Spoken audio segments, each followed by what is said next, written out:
This young heifer is pretty upset about the Roe versus Wade decision made recently by the Supreme Court. And she's going to go off into a rant that's going to be mighty unpersuasive. However, there was an opening for her if she had just known how to take advantage of it. Hello out there. I am trying to get through. With his powerful brainwaves cradled in the warmth of reasoning, it's time for Johnny Walker Dread to straighten you out on a thing or two. Emanating all the way from exciting Las Vegas, Oklahoma, it's the Johnny Walker Dread Show. All right, brace yourselves for this one.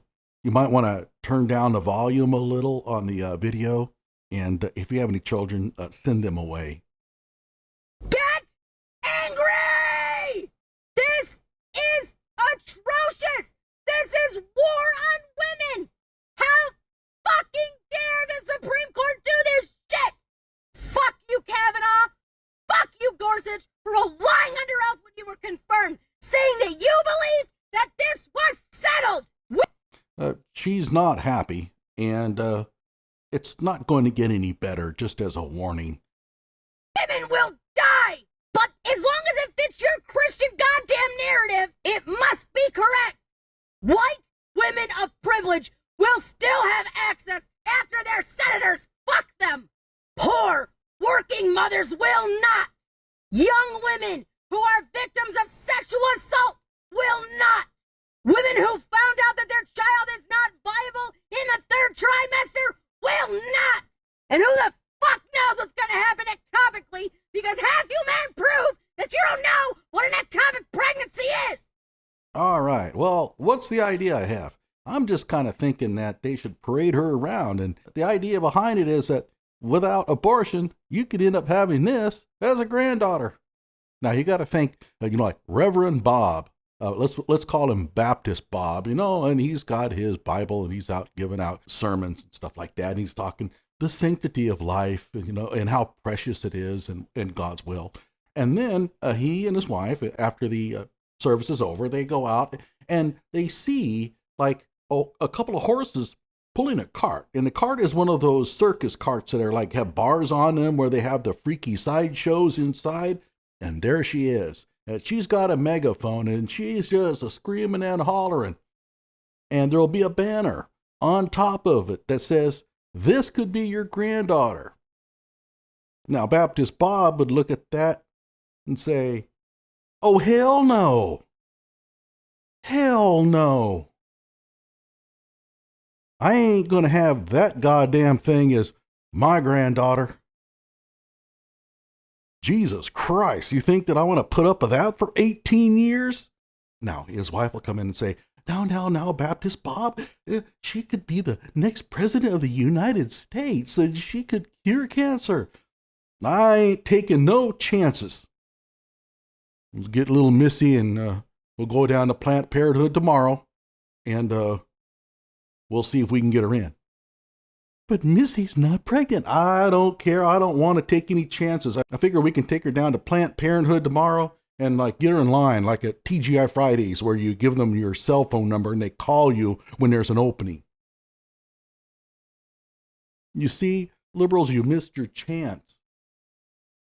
How do I have less rights than my mother?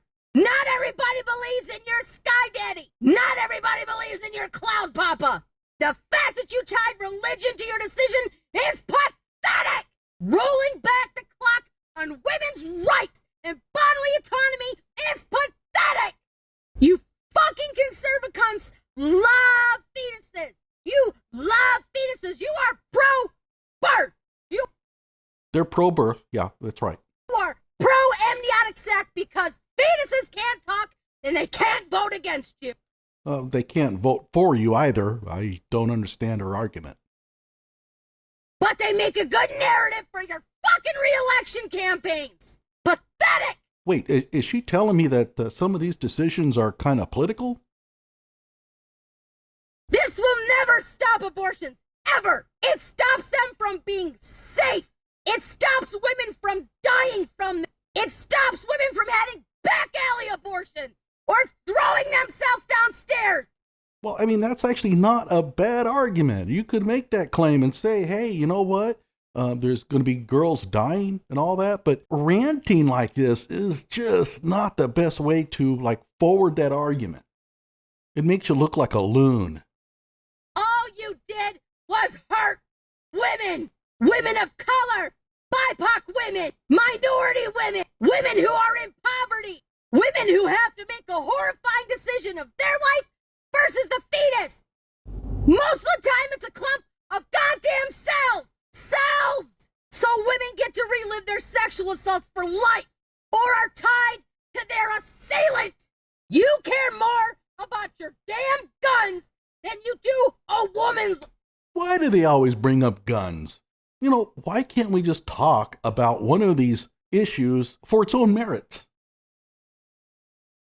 You know, I mean, maybe I'm missing it, but, you know, I'm a gun rights activist, but I don't recall ever bringing up abortion to support my pro-gun leanings. I don't get that. Life. Proof. Every damn day. FYI. There are children in the foster care system that you fucks won't adopt. So please tell me how you are pro-life. You are pro, I get my way. We are pro, I get my way. Yeah, that's me. I'm raising my hand to that one. When it comes to getting my way, I'm very pro. I pray you never get another restless night's sleep in your life. Yeah, you might want to pray a little longer. I doubt that they're really tossing and turning, but okay. Thinking about what you did to women. This is not over. Not by a long shot. Okay, so now you're going to tell us your plan to turn the tables, right? Okay. How dare you? Karma does not forget. And she may take some time to come back around, but she will get to you. Well, how do you know that this isn't karma paying you back for, like, existing? Not on my watch, fuckers. Okay, now, keep in mind, I know what you're thinking. Oh, Johnny Walker Dredd, he's one of those pro-lifers. Actually, no, I'm not. I'm actually pro-abortion with real strict conditions. And I'm not going to go into it, okay? Please, I've already been through this one time. This dude had to debate me, and he was trying to work me into a corner. We went through 109 messages, and it always ends up with the same hurt feelings. There's no point in it. But let me just say that I'm not really pro-life, and I'm not for this, whatever she's advocating, okay? But, I mean, if I'm pro-choice, this is not what I'm looking for. I don't need this. This just makes me look irrational and like a snowflake. And by the way, this is a snowflake. The snowflake term was invented pretty much by conservatives, and it described a person who just simply turned into an emotional wreck at the slightest of trouble. It doesn't mean angry. It doesn't mean protest. So you can have a sign, and be marching with a megaphone and be upset. That's fine. That doesn't make you a snowflake. This is a snowflake. She just cannot handle emotionally anything.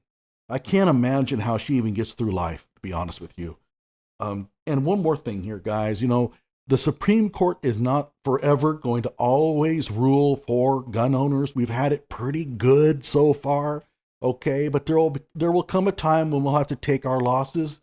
Don't act like this, okay? Just don't. Act mature, act like you're intelligent, act like you've actually been through some sort of hardship in your entire life. But whatever the case, like my video, subscribe to my channel.